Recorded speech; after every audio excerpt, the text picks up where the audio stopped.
Take it away whenever you're ready, Julieta. Thank you so much, Matt, and thank you, everybody. Thank you for having me. First and foremost, I really want to speak to all the presenters today. It's true, I have been in your position. 18 months ago, I was in the startup category that you are all in today. I had all technical difficulties that day as well, Darren, so be kind to yourself. It does happen. And it's nerve-wracking. It takes a lot to put yourself out there and your business that you're working so diligently on, wanting to put on the best presentation, and you all did a fantastic job. So I commend you all for putting on your best today. So I feel like Matt did such a great job of introducing me that half of my presentation is covered. I am from El Salvador. I was born in El Salvador. I came to Canada as a child refugee when I was 7 years old. I'm the oldest of 3 girls, and the son my dad never had. That's really who I am as the oldest. And so I grew up in Edmonton. My educational background is I have a degree in criminology and an undergrad in social work. So while I was in university, I worked as a therapeutic youth worker with high-risk youth. So I was being called in to support social workers when kids were being apprehended from homes, or there was group homes, YAC, all of those resources that are available for kids in transitional care. And it was very early on that I recognized a challenge for transportation for kids. In social work, a social worker has to accompany a child, whether that's to a medical appointment or a therapist or to court. And those resources are consistently tied up in government funds, right? So taxis are often utilized, or social workers' cars, and I understood how social workers were being compensated for driving. So I kind of got a glimpse of what that looked like early on as a student. And business didn't come natural for me. I really wanted to go into policing. When I was young, I wanted to work for the FBI. And I think I was in grade 9 when I realized that there was no FBI in Canada. Somebody pointed that out to me, and it was like, I quickly transitioned to, I wanted to be a profiler for CSIS. And that was really where I was aligned in university. So about 2 weeks, so let me backtrack a little bit. My father was an entrepreneur. He was a tile setter by trade, and he was a one-man show. He was an owner-operator. And so I watched him grow his business and his business practices from a young age. We would help him canvas flyers around the neighborhood. I remember going to job sites with him at an apartment building with no elevators, and he would pay us all $1 per box that we carried up 3 flights of stairs for him that day. So hard work has always been in our blood, and I think my dad did a really good job of instilling that awareness of, anything that you put your mind to, give it 100%, do your best, try your best. Don't worry about failing. Don't worry about looking silly. Just, put your best foot forward. And so he taught me 3 really important life lessons. He taught me about hard work. He taught me about integrity, and he taught me about business. So as a owner operator that he was, and as his business started to grow and he set roots here in Fort McMurray, the only time he would ever get a break is during Christmas time or summertime, when I was able to take a break from school to help support the business, so that he and my mom could go on holidays and whatnot. So in 2006, I had come up to support him over Christmas break. He went on the longest trip that they had ever been on. It was 5 weeks. And I thought, this business is booming right now. Like, I can't keep up. You need staff. You need this. While they were away, I kind of had my playtime with the company, and I recognized that they needed support. I put out an ad and started interviewing employees, and so when they came back from holidays, I said, here, you're all set. Here, I've organized this, that, and the other, and you have a new employee, and she's lovely. And I went back to school. And 2 weeks before I graduated, my mom called me in tears, and she said, this person that has been working for us has been stealing from us. and has taken to the tune of $30,000. And she was devastated. I was devastated and felt completely responsible for that. And I assured her, university's over right away. Let me come up. We will make that money back. Don't you worry. And I never left. I came up and I never left. That's how that journey started. So after just a few short years, I had the privilege of retiring my dad with the purchase of his company. And that was a big monumentous moment for me because I saw him work on his knees his whole life, and having a physical job, you can only do that for so long when you're in your 50s. Thinking about your 60s, it was not something that I wanted for my dad. So that was a very proud moment for me that I'm happy to share with you today. And then I had this amazing time learning about how to scale a company, how to build relationships, how to formulate contracts, reoccurring revenue, and then networks outside of Canada for acquiring products, and how to scout talented employees for the business. And so a lot of that foundation of running a business and being an entrepreneur started in 2010 when I acquired the company. In 2018, so that's 8 years later, I ended up going through a really tough divorce. And in that divorce, I ended up losing the family business, which was really tough. That was not the end of business for me, nor for my family. It just put me in a different position. And I thought, anything can be rebuilt. You have all the skills and all the awareness, and let's find a problem and let's solve it.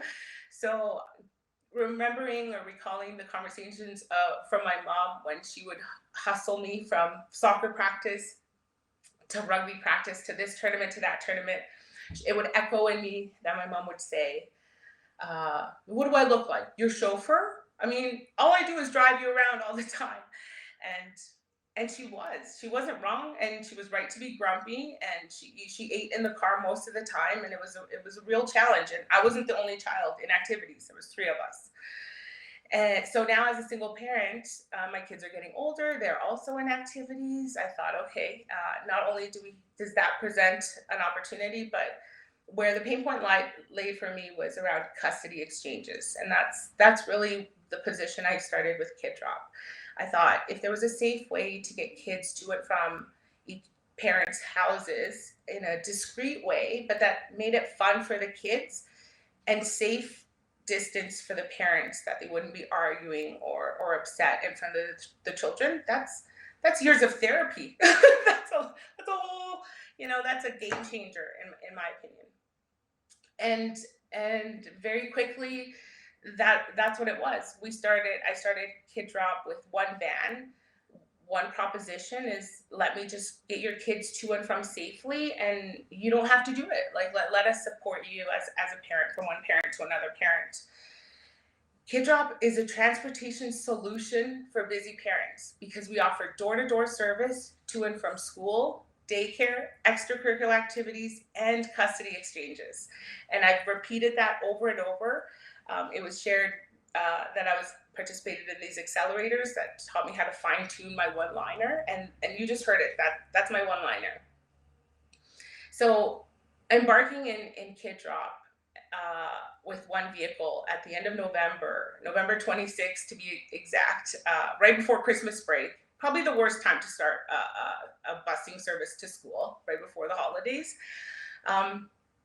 But we did.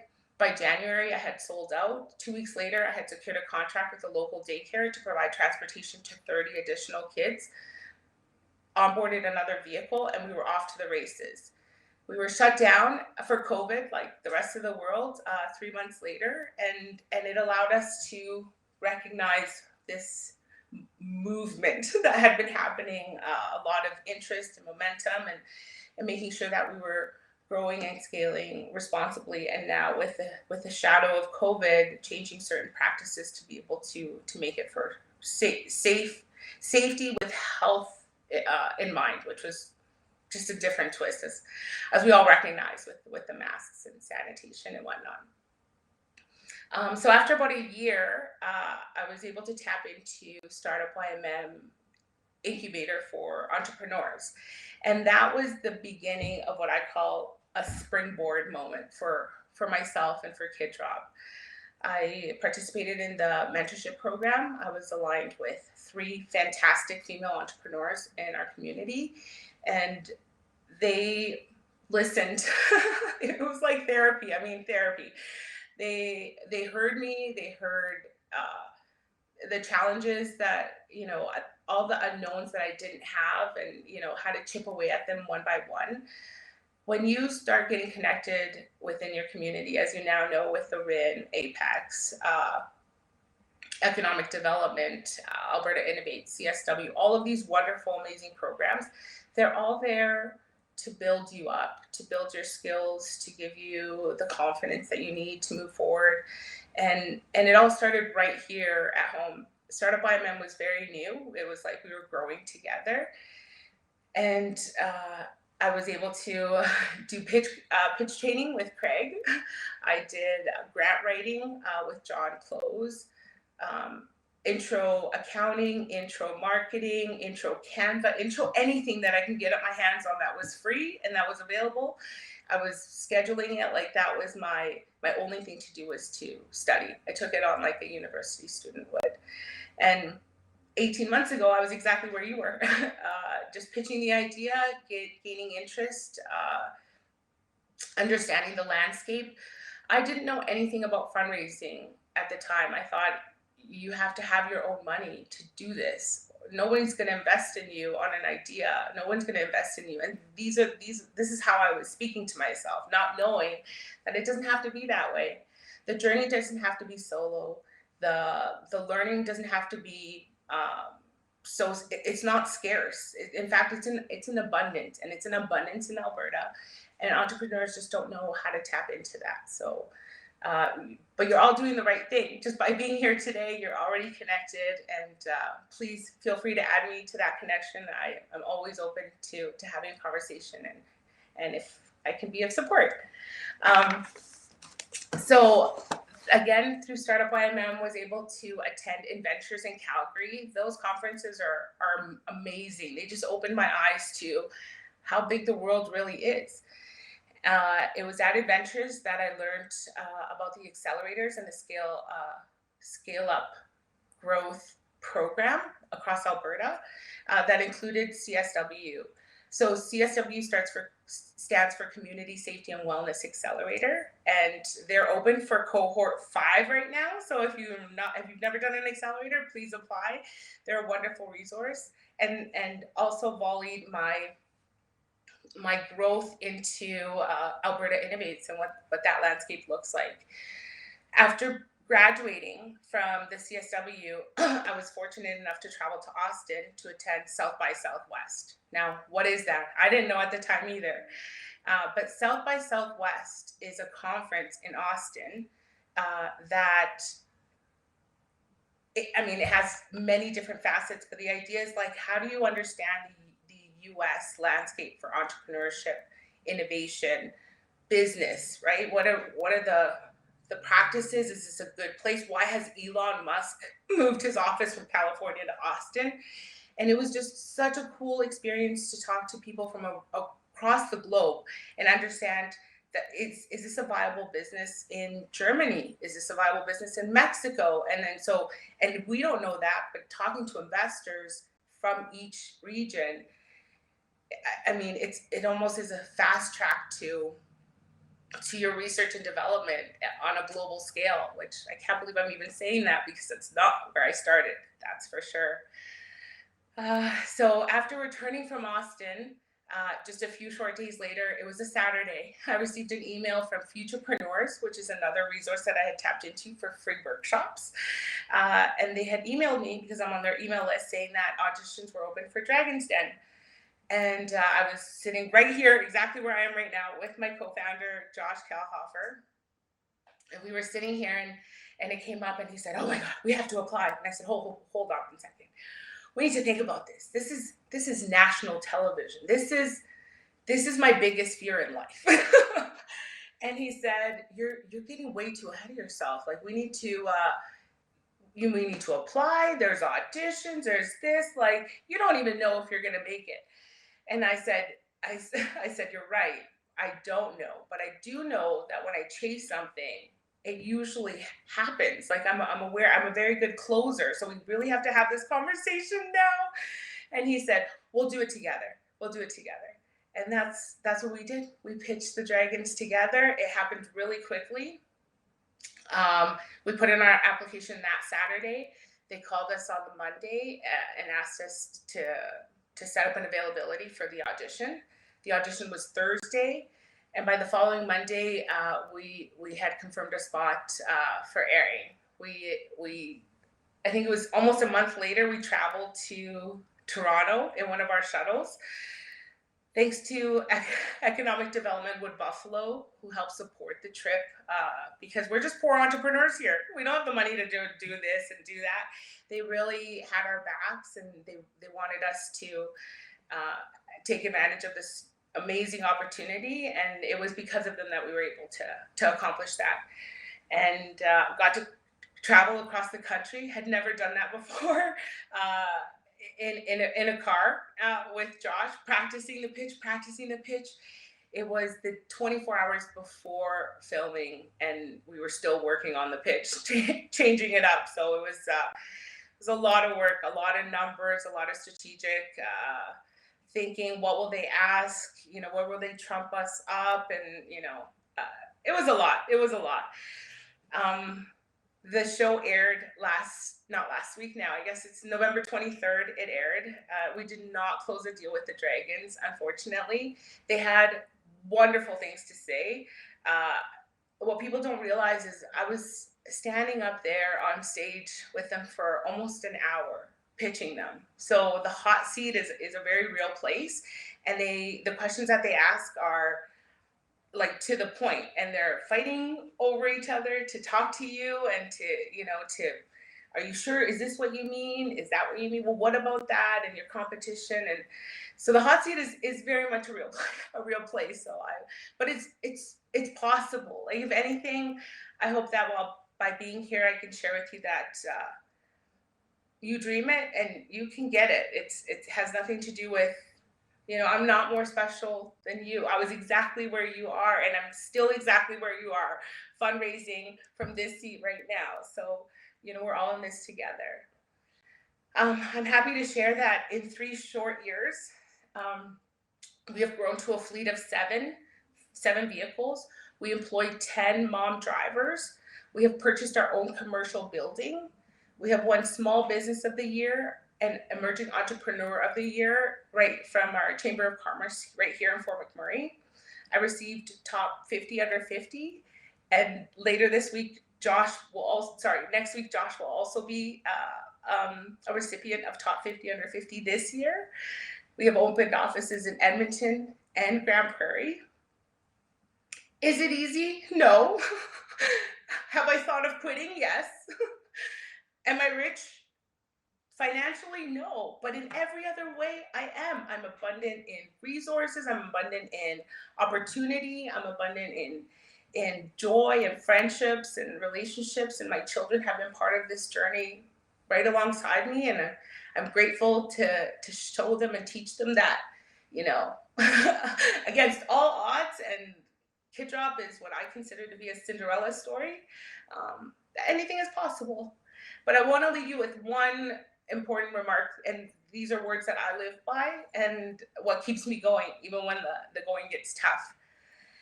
And it says, entrepreneurship is living a few years of your life the way that most people won't, so that you can live the rest of your life like most people can't.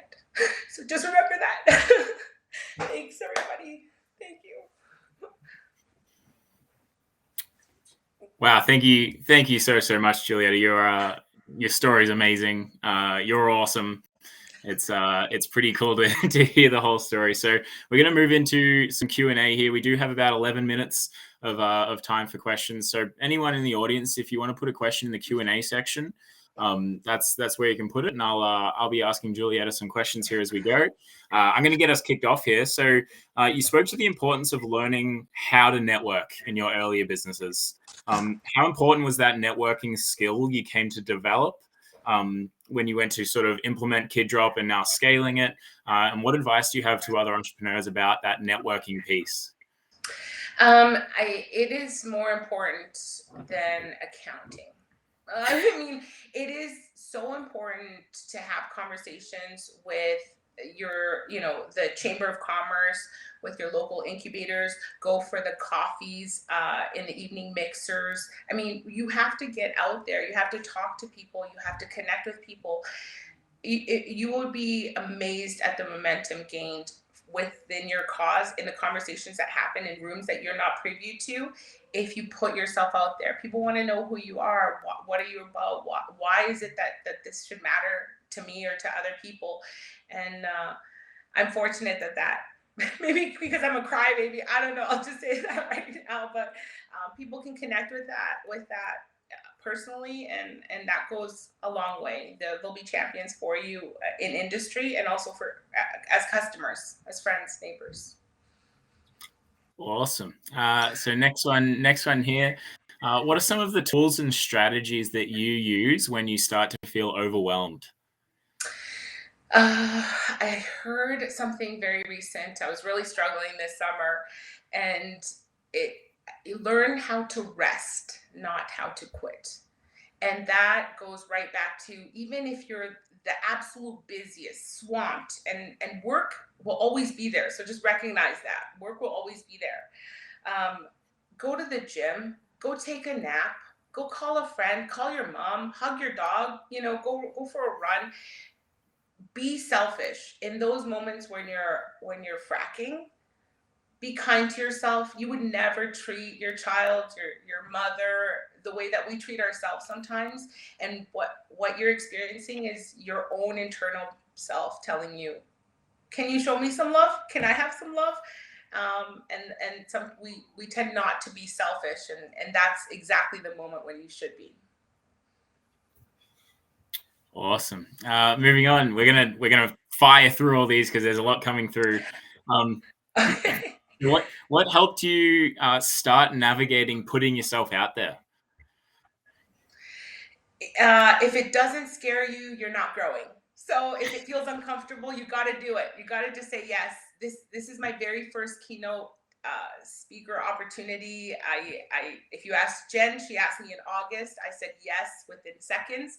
Did I know what I was going to say? No. Did I feel ready? No. Did it scare me? Yes. I mean, it's all there. You have to just put one foot in front of the other. Don't even question it. Just do it. And so you've kind of spoken to it a bit there, but I guess what tips do you have to get out of your comfort zone? Those scary situations. What are some tips to sort of help you get through it? I guess some tips are I get a lot out of laughter, so I have to laugh. Watch some comedic stand-up act just to get my your endorphins going, and you got to get out of your head. You just when people say this is so beautiful, I'm looking at the messages, and I've heard the word inspirational a lot, and it's a very heavy word for me. I don't know how to accept that, but at the same time, if enough people are saying it, you should just own it. You are maybe and not shy away from it. I feel as women, but it's the same for everybody, I'm sure. We don't know how to take a compliment. We don't know how to feed on other people, what other people are interpreting as your hard work and your energy, and own it. If people are saying you're doing a good job, you're doing a good job. So just be nice to yourself. Be nice to yourself, people. Fantastic advice for sure. So what are the top 3 resources that helped get where you are? You'd listed a bunch. What are sort of some of the top ones that really stood out for you to help you get where you are? The top ones are, I always think you should start locally. So there's lots of local incubators. The rural ones I'm not as familiar with unless you're in Fort McMurray, but there's, Community Futures, the Chamber of Commerce, Economic Development right away. And then from there, you got to tap into one of these accelerators. They are free. There's accelerators in the US that take a percentage of your company for participation with an opportunity for investment. Here, they will give you the same opportunity, the same everything without a penny to put down. And think about that. You're missing an opportunity if you don't try. Absolutely, yeah. The ecosystem and the resources it provides is pretty cool here in Alberta. So it's nice to see when people fully take advantage of it. And so one last question for you here, Julieta, is can you give us a bit of a roadmap? What's some of the next steps? What's the plan for Kid Drop? What are you looking for? Well, we are fundraising for expansion, so working out the logistics of the growth strategy is really important, and that's where I will be spending my Christmas break working on. But at the same time, we've opened offices in Grand Prairie and Edmonton. They're very new markets. They require a lot of networking and support within the community, getting to know the hockey teams, the boys and girls clubs, social services. So a lot of my time will be spent in those communities, building relationships and just familiarizing themselves with how can they use Kid Drop? Why does it make sense? And how do we work together to bring this to more families? Because that's my goal. How can I help the most parents? Yeah, awesome. I am going to sneak in one more. This is one more, last one. Sure. And who is your biggest inspiration? My biggest inspiration is my father. Yeah, my father, he grew up very poor. He was raised by a single mom and his grandmother, so very female driven. He didn't own a pair of shoes until he was 12 years old. Hard work is just, it's on another level. He's in El Salvador right now. He brought running water to the community that he grew up in back in the 90s. That was his first mission in life, was to bring running water there. And he drives me. He's still alive. Everybody thinks he's dead. That's why I cry all the time. He's very much alive, and he's a beautiful human being. And if ever you run into him, his name is Romeo. He's lovely, and I'd love to bring him to some of these events. At some point, I will. We would love to meet him. I'm sure not only is he very proud of you, but obviously we're all very, very proud of you as well. Some of the messages in the chat here, make sure you take your time to read through all of them once we wrap up here. So I'd like to thank you again for jumping on it and sharing your story, giving some really valuable advice. It's truly an awesome story, and we can't wait to see what's next for you, Julieta. Thank you so much. Thank you for having me, everybody. It was my first time, so be nice to me. Just kidding. No, I really appreciate your time and attention. And like I said, the presenters, we're of the same cloth, people. So good job and congratulations to you all. And I'll be watching. Okay, I'm still here, still around. Awesome. Thank you so much.